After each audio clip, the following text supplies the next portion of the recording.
State of Tech, the European edition, Thursday, April 16, 2026. I'm Samantha Lawrence. And I'm Bob Russell. Today, OpenAI launches a specialized AI model built for cybersecurity.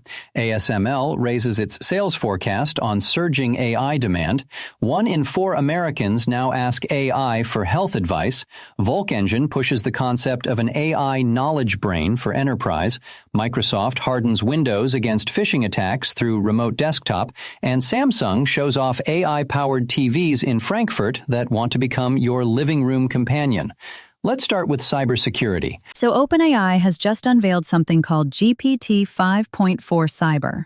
And this isn't a general-purpose chatbot. This is a model specifically built for cybersecurity professionals. We're talking vulnerability detection, malware analysis, hardening digital defenses. It's being rolled out under what they call the Trusted Access for Cyber program, or TAC. And right now, it's limited to vetted security experts. This is a really significant shift in how we think about AI in security. Up until now, most of the conversation has been about AI as a threat. Deepfakes, automated phishing, AI-generated malware. And those are real problems. But now, OpenAI is essentially saying, okay, let's put this same power on the defensive side. Give the good guys a serious tool to fight back. The model can apparently analyze code for vulnerabilities at a speed and depth that would take a human team weeks. That changes the economics of cybersecurity. And this is where it gets interesting for Europe. European critical infrastructure, energy grids, financial systems, hospitals, faces constant cyber attacks. A tool like this could be a game changer for understaffed security teams. But there's a tension here. The EU AI Act is rolling into enforcement, and a powerful AI model operating in sensitive security contexts is going to raise flags. Who's accountable when the AI misses a vulnerability? Or worse, when threat actors find a way to manipulate it? There's also the access question. Right now, it's limited release, which means OpenAI is controlling who gets in. European governments and agencies will want to know, are they getting equal access? Or is this another case where American entities get first dibs? For European cybersecurity firms, there's also a competitive angle. If OpenAI dominates this space, where does that leave homegrown European security AI? And let's not forget the data side. If European organizations feed sensitive security data into an American AI model, that raises GDPR questions immediately. Where is that data processed? Who can access it? These aren't hypothetical concerns. They're the kind of thing that could slow down adoption even if the technology is brilliant. The bottom line is that the AI arms race in cybersecurity just escalated. Defenders now have a serious new weapon, but deploying it responsibly, especially in Europe's regulatory environment, is going to require careful thinking. Next up, ASML. Europe's crown jewel in semiconductor technology just raised its full-year sales forecast. They now expect net sales between 36 and 40 billion euros, up from a previous range of 34 to 39 billion. The reason?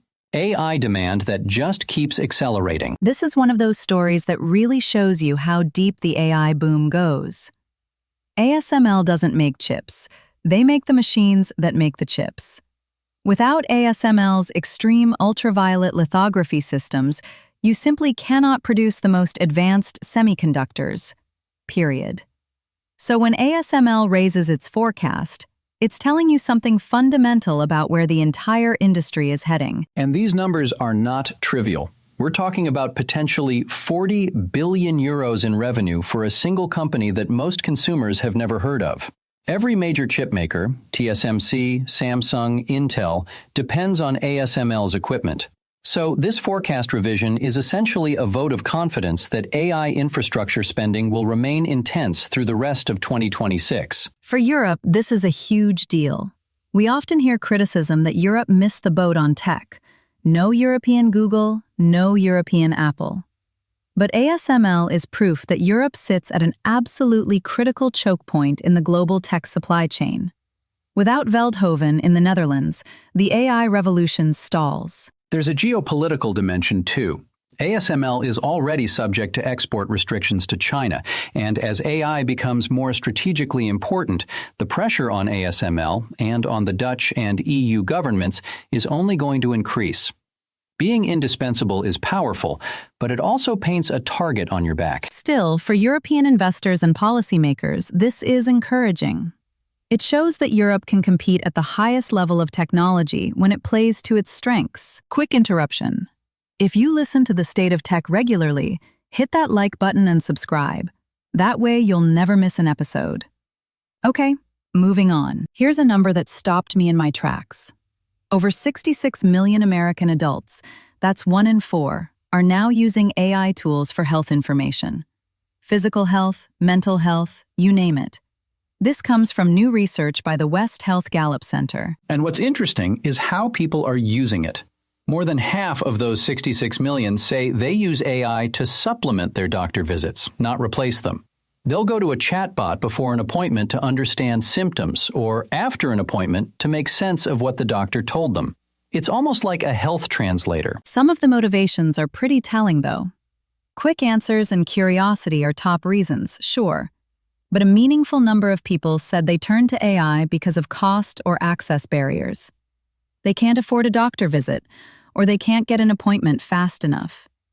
That's a commentary on the American healthcare system as much as it is on AI adoption. Now, for Europe, this is a preview of what's coming. European healthcare systems are different. Most have universal coverage, so the cost motivation may be less dominant. But access, waiting times, those are very real problems across Europe. If you're waiting 6 weeks for a GP appointment in parts of the UK or the Netherlands, the temptation to ask an AI chatbot is obvious. The risk is equally obvious. AI chatbots can sound incredibly confident while being completely wrong about a medical condition, and the consequences of bad health advice are not like getting a bad restaurant recommendation. European regulators will need to think carefully about how to handle this, possibly classifying health-focused AI as high risk under the AI Act. It also raises an interesting question about trust. If millions of people trust AI for health advice, what does that mean for the doctor-patient relationship? This is a societal shift, not just a tech trend. Let's talk about enterprise AI strategy. Volcengine, that's ByteDance's cloud and AI division, is advocating a pretty compelling framework. Their VP, Yang Li Wei, says companies need to build what he calls an AI knowledge brain and an AI execution manual. The idea is to consolidate all your business rules, system interfaces, and institutional knowledge into a central hub that AI can actually use to get things done. So rather than bolting AI onto existing processes, which is what most companies do, you're essentially rebuilding the operational logic of the business around AI as the primary actor. The AI doesn't just advise, it executes through APIs, and the results feed back into the system. It's a closed loop. Yang also teased an AI-centric human-machine interaction solution for vehicles, which is interesting because it signals Volcengine wants to go beyond enterprise software into physical products. Proactive, automated interactions in EVs, your car anticipating what you need before you ask. For European businesses, this framework is worth paying attention to. A lot of European enterprises are struggling with AI adoption because they're trying to layer AI on top of legacy systems. The knowledge brain concept suggests a more radical approach: centralize first, then automate. That could resonate especially with large German manufacturers or French logistics companies sitting on massive amounts of institutional knowledge that's currently locked in documents in people's heads. And the automotive angle matters hugely for Europe. If Chinese EV makers start shipping cars with deeply integrated AI assistants that learn and anticipate, European automakers need to match that or risk falling further behind in the software-defined vehicle race. Competition from ByteDance's ecosystem is something European companies can't afford to ignore. Also today, Microsoft has rolled out enhanced security protections for remote desktop protocol files in Windows. This came with the April 2026 security update, and it targets a specific attack vector that hackers have been exploiting: Malicious RDP files sent through phishing emails. For anyone who's not familiar, RDP is how millions of people connect to remote computers. It's essential for remote work, IT administration, and cloud access. The problem is that attackers have been crafting malicious RDP files that, when opened, silently share your local drives, clipboard, and other resources with the attacker's machine. You click one file and suddenly someone has access to everything on your computer. The fix is actually pretty straightforward. Microsoft now shows much stronger warning dialogues before an RDP connection is established. You see detailed information about what the remote system is requesting, and you have to explicitly approve any resource sharing. It's friction, but it's the kind of friction that saves people. For Europe, this is important on a practical level. RDP is everywhere in European businesses, from small accounting firms to major banks. Every organization that uses remote access benefits from this. And it aligns nicely with the broader European emphasis on cybersecurity. ENISA, the EU's cybersecurity agency, has been flagging remote access vulnerabilities for years. It's also a reminder that sometimes the most impactful security improvements aren't glamorous. No AI, no blockchain. Just a better warning dialogue that makes people stop and think before clicking. Sometimes that's enough. Simple, effective, and long overdue. That's the kind of security update we like to see. And finally, something a little lighter. Samsung has been showing off its 2026 TV lineup at a tech seminar in Frankfurt. And these aren't just televisions anymore. They're companions?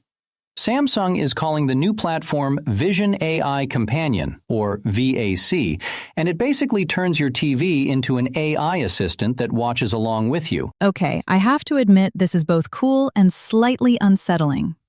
The TV can provide real-time information about what you're watching, like identifying an actor or explaining a scene, and it can help with everyday activities. Samsung says it makes the screen more adaptive and responsive. So your TV is essentially paying attention to your life. I mean, we've gone from arguing about who has the remote to the TV deciding what we should watch next. Progress, right? Ha! I'm imagining the TV judging my late-night snack choices. Samantha, based on your viewing pattern and the time, might I suggest a salad instead? That said, the technology is genuinely impressive. Samsung is rolling AI capabilities across its entire 2026 lineup. Not just premium models. That democratization matters, and hosting the seminar in Frankfurt shows how seriously Samsung takes the European market. The European angle here is interesting, though. European consumers tend to be more privacy conscious than average. A TV that's constantly analyzing what you're watching and doing, that's going to spark conversations about data collection. How much does it store? Where does it go? Under GDPR, Samsung will need to be very transparent about this. True, but if they get the privacy balance right, these could be genuinely useful. Imagine an elderly person whose TV can detect a fall or remind them to take medication. There's real potential beyond entertainment. As long as it doesn't start critiquing my taste in reality shows, I'm cautiously on board. That's our show for today.